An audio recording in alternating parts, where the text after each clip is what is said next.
نحمده ونصلي ونسلم على رسوله الكريم اما بعد فاعوذ بالله من الشيطان الرجيم بسم الله الرحمن الرحيم ود كثير من اهل الكتاب لو يردونكم من بعد ايمانكم كفارا حسدا من عند انفسهم من بعد ما تبين لهم الحق فاعفوا واصفحوا حتى ياتي الله بامره ان الله على كل شيء قدير صدق الله مولانا العظيم۔ معزز سامعین کرام، سورہ بقرہ کی آیت نمبر 109 تلاوت کرنے کا شرف حاصل ہوا۔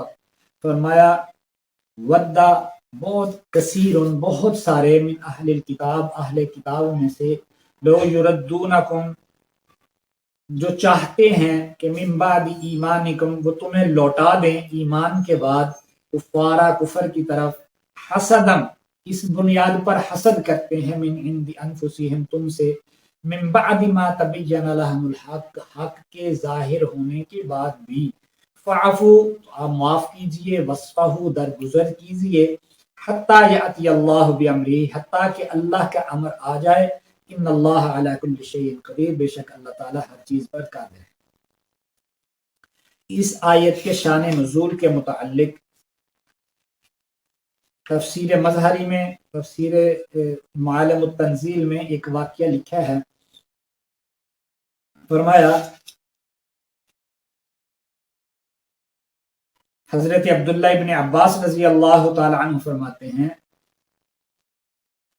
تفسیر بغوی میں ایک لکھا ہے کہ حضرت حذیفہ ابن یمان رضی اللہ تعالی اور عمار ابن یاسر رضی اللہ تعالی عنہ سے یہود نے کہا، اگر تم پر حق پر ہوتے تو تمہیں ہرگز شکست نہ ہوتی، اس لیے مناسب یہ ہے کہ ہمارے دین میں آ جاؤ، کیونکہ ہماری راہ ہدایت ہے۔ اس پر یہ آیت نازل ہوئی۔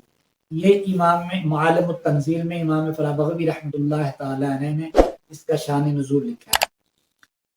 اسی طرح تفسیر مظہری میں اس کا شان نزول لکھا ہے۔ حضرت عبداللہ ابن عباس رضی اللہ تعالیٰ عنہ فرماتے ہیں کہ حیی اور ابو یاسر، یہ حیی ابن اخطب اور ابو یاسر یہ دونوں بھائی تھے۔ حضرت سیدہ صفیہ بنت حیی، یہ حیی اسی حیی کی بیٹی تھی جو آقا علیہ السلام کی زوجہ محترمہ بنی اور ہماری ماں بنی۔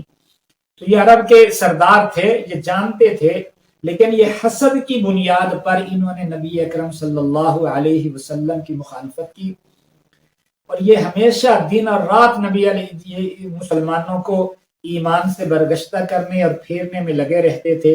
تو ان کی وجہ سے یہ قرآن مجید کی یہ آیت نازل ہوئی، یعنی اس کا شان نزول یہ ہے۔ اسی طرح امام قرطبی رحمۃ اللہ تعالی علیہ نے ان کا ایک شان نزول اس آیت کا لکھا ہے۔ فرمایا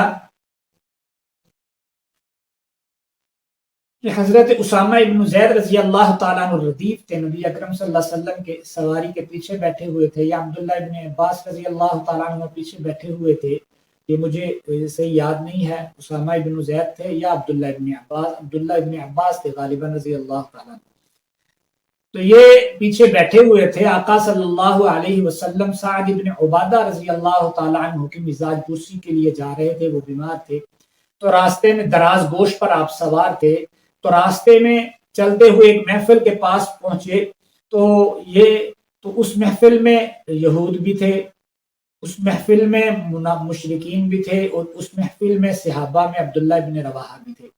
تو ابن ابی نے جب آقا علیہ السلام غبار چھٹا، آقا علیہ السلام نے سلام کیا، اسلام کی دعوت دی، تو ابن ابی نے کہا کہ اللہ کے پاک پیغمبر عرض کی کہ ہمیں آپ کا آنا پسند نہیں آیا، آپ نے جس کو تبلیغ کرنی ہے جو آپ کے پاس جائے اس کو تبلیغ کرو، یہ کیا بات ہے ہم جہاں بیٹھے ہیں آپ وہاں آ جائیں۔ تو ایسی نازیبہ گفتگو کی۔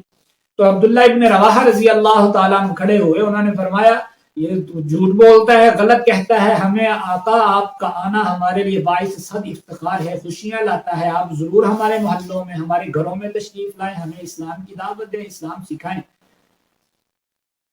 تو یہ جھگڑے اور ان کا جھگڑے تک، یہ گفتگو ان کے جھگڑنے تک چلی گئی۔ آقا علیہ السلام وہاں سے چلے، سعد ابن عبادہ کے پاس پہنچے، تو سعد ابن عبادہ رضی اللہ تعالیٰ عنہ کو سارا واقعہ بیان کیا۔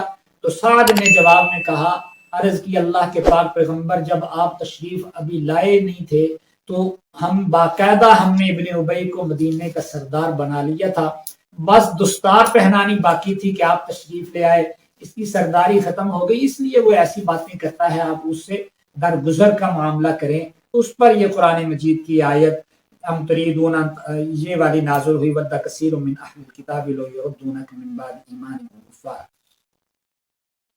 فرمایا بہت سے اہل کتاب چاہتے ہیں تو تمہیں پھر ایمان سے کفر کی طرف لوٹا دیں، اور اسی کوشش میں ہر طرف لگے رہتے ہیں۔ کس وجہ سے؟ من حسد من عند انفسہم، اپنے نفسوں میں چھپے ہوئے حسد کی وجہ سے وہ ایسا چاہتے ہیں، اور حالانکہ حق ان پر ظاہر ہو چکا ہے۔ اس کے باوجود حضرت علماء مفسرین نے لکھا ہے کہ حسد دو چیزوں کا نام ہے۔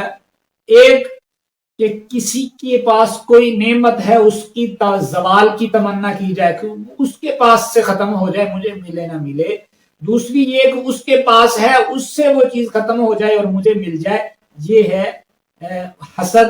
اور یہ مذموم ہے، اس کو پسند نہیں کیا۔ نبی اکرم صلی اللہ علیہ وسلم نے فرمایا ان الحسد یاکل الحسنات کما تاکل النار الحطب، حسد نیکیوں کو اس طرح کھا جاتا ہے جیسے خشک لکڑی کو آگ ختم کر دیتی ہے، جلا دیتی ہے، ایسے یہ جلا دیتا ہے۔ اسی طرح امیہ ابن سلط ایک مشہور عرب کا شاعر ہے، دانا تھا، سمجھدار تھا، اور قیامت کا تصور رکھتا تھا، اللہ کی وحدانیت کو مانتا تھا۔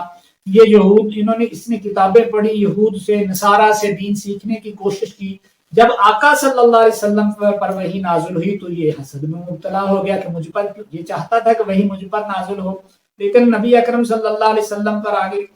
تو اسی طرح نبی علیہ السلام نے فرمایا نا، بزرگان دین فرماتے ہیں ما خلا جسد ناس حسد، حسد سے تو کوئی جسم خالی نہیں۔ ہاں، حسد سے مراد ایک میں نے دو چیزیں وہ بتائیں، ایک یہ ہے کسی کے پاس نعمت ہے اور دعا کرے یا اللہ جیسے اس کو دیا ہے مجھے بھی عطا کر، تو اس کو رشک اور غبطہ کہتی ہیں، یہ منع نہیں ہے، یہ تو محمود ہے۔ یہ نبی اکرم صلی اللہ علیہ وسلم نے اس کی تعریف بیان فرمائی ہے۔